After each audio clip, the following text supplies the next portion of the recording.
Hello friend, मैं भी प्रसाद आपको अपना यूट्यूब चैनल एशियन मैथ्स में स्वागत करता हूं। फ्रेंड, आज का मेरा टॉपिक है area related to circles. Friend, इस टॉपिक को स्टार्ट करने से पहले अगर आप इस चैनल पर नए हैं, चैनल को सब्सक्राइब कीजिए, साथ साथ बेल आइकन को प्रेस दबाइए ताकि नई नई वीडियो की जानकारी मैं समय समय पर दे सकूं। तो friends, area related to circles में मैं डिस्कस कर चुका हूं कि area of sector equal to क्या होता है, θ/360 multiply pi square and length of arc of a sector of angle theta equal to θ/360 multiply 2πr।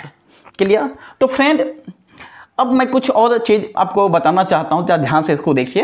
ये सर्कल है और ये सर्कल का क्या है, सेंटर है, right. And O A B P ये क्या एक सेक्टर है, ओ ए पी बी ये क्या सेक्टर है, राइट। और हमें निकालना क्या है, ये जो शेडेड पोर्शन देखते हैं ना, ये सेगमेंट ए पी बी का हमें एरिया निकालना है। तो फ्रेंड, जब सोचिए ए पी बी का एरिया कैसे निकालेंगे, यानी इस शेडेड पोर्शन का एरिया कैसे निकालेंगे। इस पूरे सेक्टर के एरिया में से अगर इस ट्रायंगल के एरिया को मैं माइनस कर दूं तो इस सेगमेंट का एरिया निकल जाएगा। यानी हमें एरिया निकालना है, एरिया ऑफ किसका, ए पी बी का निकालना है, ए पी बी का, यानी इस सेगमेंट के एरिया निकालना है। तो आपको क्या करना पड़ेगा, इस सेक्टर के एरिया में से area of sector O A P B में माइनस कर दीजिएगा area of triangle O A B. Area of triangle O A B को माइनस कर देने से इस सेगमेंट का एरिया निकल जाएगा। तो फ्रेंड देखिए, एरिया ऑफ सेक्टर निकालने का फार्मूला तो आपके सामने है, लेकिन इस ट्रायंगल का एरिया मैं कैसे निकालूंगा। और इस ट्रायंगल के जो एंगल बन रहा है यहाँ पर, इसको मैं मान लेता हूँ थीटा, और ओ ए और ओ बी क्या है, सर्कल का रेडियाई है, इसको मैं मान लेता हूँ आर। तो पहले मैं यह बताना चाहता हूं कि इस ट्रायंगल का एरिया मैं कैसे निकालूंगा, इसको ध्यान से आपको देखना है। देखिए ए या ओ माना हूं मैं इसको, ओ ए बी, ये ट्रायंगल है। कैसा ट्रायंगल, आइसोस्केलस ट्रायंगल है। क्यों? क्योंकि इसका लेंथ सेम है, इसलिए ट्रायंगल कैसा, आइसोस्केलस है। और आप जानते हैं आइसोस्केलस के वर्टेक्स से या इक्विलेटरल ट्रायंगल के वर्टेक्स से जब हम परपेंडिकुलर ड्रॉ करते हैं उसके बेस पर, तो क्या होता है, बेस को बाइसेक्ट करता है। यानी इसके वर्टेक्स से जब इस पर मैं परपेंडिकुलर ड्रॉ करूंगा, क्लियर, तो इसको बाइसेक्ट करेगा बेस को, यानी एडी का लेंथ इसका लेंथ डीबी के लेंथ के इक्वल हो जाएगा, राइट। तो फ्रेंड मैं क्या करता हूं, इस एंगल को मैं मान लेता हूं θ/2, तो ये एंगल भी कितना हो जाएगा, θ/2। और जब θ/2 को ऐड कर देंगे दोनों को, तो इसका वैल्यू होगा 2θ/2, 2 कैंसिल, यानी आ जाएगा थीटा। देखिए एंगल थीटा है कि नहीं है। तो फ्रेंड मैं क्या करता हूं, इसमें लगाता हूं फार्मूला sin θ/2 का लगाता हूं। किस ट्रायंगल में, इस ट्रायंगल में लगाता हूं, ट्रायंगल ओ ए डी में लगाइए। तो अब जानते हैं कि जो एंगल मैं लेता हूं उस एंगल के ठीक सामने का साइड हमेशा परपेंडिकुलर होता है, तो अब जानते हैं। और ये क्या होता है, बेस होता है, राइट।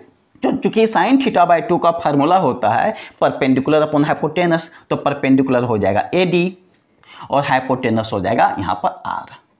इसके नीचे 1 क्रॉस मल्टीप्लिकेशन जब कीजिएगा तो AD का वैल्यू निकल कर आएगा R sin θ/2, इससे AD का वैल्यू निकल गया, राइट। इसी प्रकार अब मैं इसी में लगा दूंगा cos θ/2 का फार्मूला। तो cos θ/2 क्या होता है, बेस अपॉन हाइपोटेनस। क्योंकि एंगल के ठीक सामने का साइड परपेंडिकुलर होता है, तो ये परपेंडिकुलर है, ये तो हाइपोटेनस है, तो बेस क्या हो जाएगा यहाँ पर, OD, इसके लिए बेस हो जाएगा। तो बेस हो गया OD और हाइपोटेनस हो गया OA। Implies cos θ/2 divide by 1, कुछ अगर डिनोमिनेटर में नहीं है तो 1 है, और OD तो हमें निकालना ही है, और OA का वैल्यू दिया हुआ है R। क्लियर? क्रॉस मल्टीप्लिकेशन कीजिएगा तो OD का वैल्यू निकल कर आ गया R cos θ/2।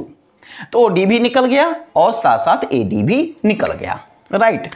अब हमें निकालना इस ट्रायंगल का area. So area of triangle OAB का फार्मूला क्या होता है, half multiply base multiply height, इन होता है, इक्वल टू हाफ। बेस क्या है, यहाँ बेस AB है, और हाइट क्या है इसका, हाइट इसका OD है, यानी हाफ मल्टीप्लाई AB का वैल्यू क्या होगा, मैं क्या बताया हूं, जब आइसोस्केलस ट्रायंगल के वर्टेक्स से परपेंडिकुलर ड्रॉ करता हूं, बेस को बाइसेक्ट करता है, यानी 2 इक्वल पार्ट्स में डिवाइड करता है, यानी AD की लंबाई DB की लंबाई के इक्वल होगा। तो क्लियर है कि AD का लेंथ AB का आधा होगा, या हम ऐसे भी कह सकते हैं कि AB का लेंथ AD का दोगुना होगा, क्योंकि AB का लेंथ AD का दोगुना होगा, क्योंकि D मिड पॉइंट है, राइट। सो AD दिया हुआ है तो AB का वैल्यू क्या होगा, AD का 2 गुना, तो यहाँ लिख दीजिए AB equal to 2AD multiply OD equal to 1/2 multiply 2, AD का वैल्यू दिया हुआ है r sin θ/2 और OD का वैल्यू क्या दिया हुआ है, OD का वैल्यू दिया हुआ है r cos θ/2, r cos θ/2। So friend अब इसको मैं क्या लिख सकता हूं, इसको लिख सकता हूं हाफ मल्टीप्लाई r को r से मल्टीप्लाई कीजिएगा हो जाएगा r², अब multiply 2 sin θ/2 into cos θ/2। Clear. लेकिन फ्रेंड आपको 11th क्लास में पढ़ना है, यहाँ पर ध्यान रखिए क्या पढ़ना है कि 2 sin θ/2 into cos θ/2 equal to होता है sin θ। यहाँ पर आप याद कर लीजिए, सब 11th क्लास की चीज़ है, राइट। तो इक्वल टू हो जाएगा 1/2 r² और इसका वैल्यू किसके इक्वल हो जाएगा, sin θ के इक्वल हो जाएगा। Clear. So friend area of triangle OAB यानी ट्रेंगल OAB का एरिया निकल गया। क्या होता है फार्मूला, हाफ r² sin θ। ये बहुत ही स्ट्रॉन्ग फार्मूला है, इसको तो एकदम माइंड में सेट कर लीजिए। यानी area of triangle OAB equal to हो गया 1/2 r² sin θ। तो एरिया ऑफ सेगमेंट APB निकालना है, तो area of the sector OAPB आपको मालूम है, ये फार्मूला लगा देंगे इसके जगह पर, और एरिया ऑफ ट्रेंगल OAB निकल चुका है 1/2 r² sin θ। इसको माइनस करने से एरिया ऑफ सेगमेंट APB निकल जाएगा, राइट। अब मैं इसका एग्जांपल लेना चाहता हूं, ध्यान से देखिए। Find the area of the segment AYB। हमें AYB का एरिया निकालना है, इस पोर्शन का एरिया हमें निकालना है, जो शेडेड पोर्शन आप देख रहे हैं। If radius of the circle is 21 centimetre, इसका रेडियस दिया हुआ है 21 सेंटीमीटर और यहाँ पे एंगल कितना बना हुआ है, 120 डिग्री बना हुआ है। फिर मैं बता चुका हूँ, सबसे पहले अब क्या करेंगे, एरिया ऑफ द सेक्टर निकालेंगे OAYB। इस पूरे सेक्टर का एरिया पहले मैं क्या करता हूँ, निकाल लेता हूँ। क्लियर ना, तो निकालिए। तो यहाँ पर R क्या दिया हुआ है, यहाँ R दिया हुआ है 21 सेंटीमीटर दिया हुआ है और थीटा कितना दिया हुआ है, यानी एंगल कितना दिया हुआ है, 120 डिग्री दिया हुआ है। तो पहले मैं निकालता हूं एरिया ऑफ सेक्टर OAYB और इसका फार्मूला आप जानते हैं क्या होता है, θ/360 मल्टीप्लाई πr², यही होता है फार्मूला।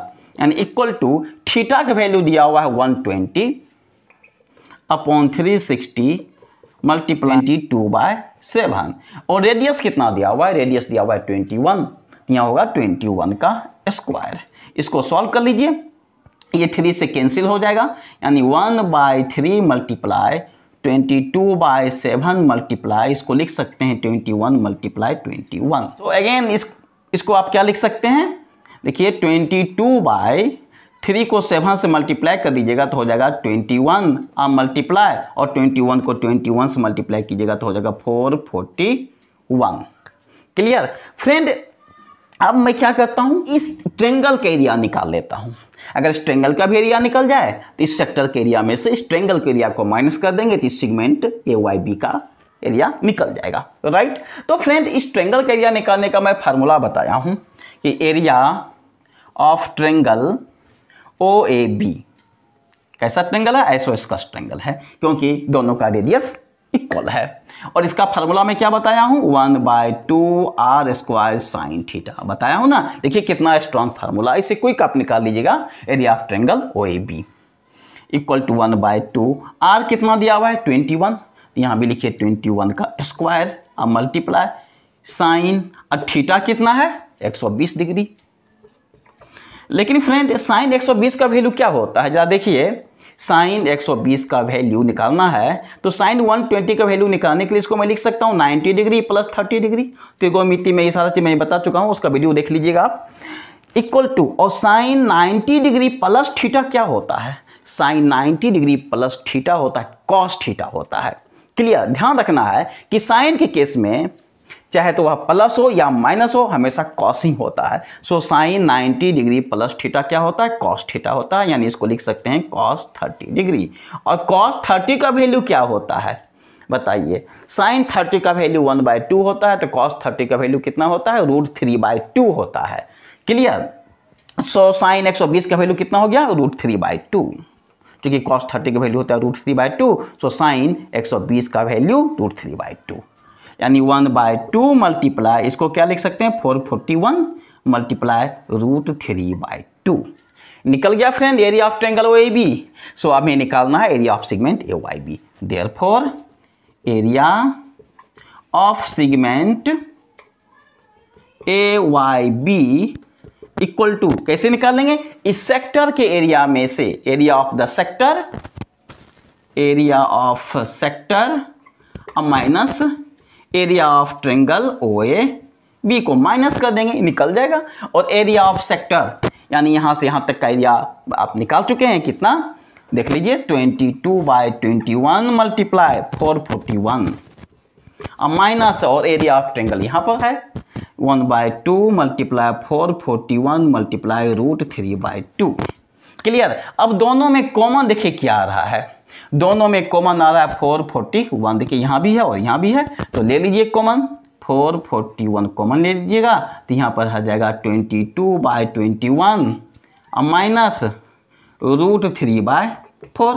फिर आगे का थोड़ा स्टेप देख लीजिए। ठीक है फ्रेंड, अब मैं क्या करता हूं, इसका एलसीएम ले लेता हूं। एलसीएम ले लीजिए 441, इसका एलसीएम क्या होगा 21 मल्टीप्लाई 4, और 21 मल्टीप्लाई 4 में 21 से डिवाइड कीजिएगा आएगा 4, 4 को 22 से मल्टीप्लाई कीजिएगा तो आ जाएगा 88 माइनस, अब 21 मल्टीप्लाई 4 को 4 से डिवाइड कीजिएगा आएगा 21, और 21 को √3 से मल्टीप्लाई कीजिएगा तो आएगा 21√3।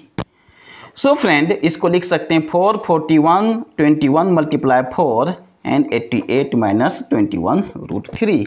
ये 441 21 से कैंसिल हो जाएगा 21 से, तो आएगा 21/4 और 88 माइनस 21√3 सेंटीमीटर का square area of the segment भी निकल गया। अगर यहाँ पर अगर प्रॉब्लम हो तो एक चीज़ समझिए, यहाँ पर 441 है ना, तो 441 को लिख सकते हैं ना 21 मल्टीप्लाई 21, यहाँ हो गया 21 मल्टीप्लाई 21, और डिवाइड आप कर रहे हैं 21 मल्टीप्लाई 4 से, ये कैंसिल आ जाएगा 21/4, राइट। तो फ्रेंड आज का यह वीडियो कैसा लगा, अगर अच्छा लगा होगा प्लीज़ लाइक से सब्सक्राइब करना नहीं भूलिए। फिर मिलेंगे नई वीडियो के साथ, जय हिंद।